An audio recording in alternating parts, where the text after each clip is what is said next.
Forgetting can be taught, but remembrance cannot be erased once it returns.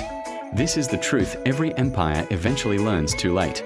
Colonial systems did not destroy African consciousness by force alone.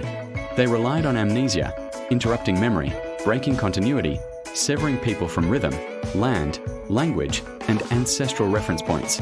The goal was not to convince you that you were nothing, but to make you forget that you were something.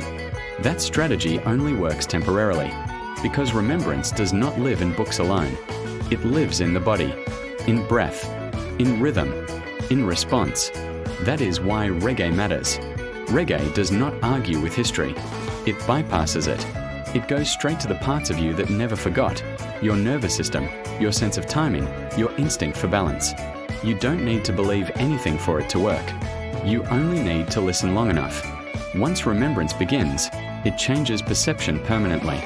You start noticing what feels off. You stop rushing without knowing why. You become less impressed by authority and more attentive to truth. This is not rebellion. It is recognition. Recognition is dangerous because it is quiet. It doesn't announce itself. It doesn't need validation. It simply alters how you see, and once sight changes, behavior follows naturally. This is why awakening is not dramatic in its final stage. It is subtle.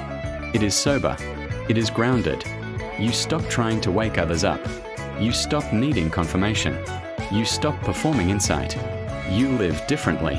Reggae prepared generations for this moment without speeches, without institutions, without hierarchy.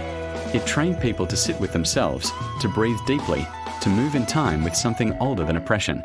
That training leaves a mark. And here is the secret Babylon cannot undo. Once remembrance returns, fear loses its leverage. You may still face pressure. You may still experience struggle. But the internal collapse Babylon depends on does not happen anymore. You know who you are, even if you never say it out loud.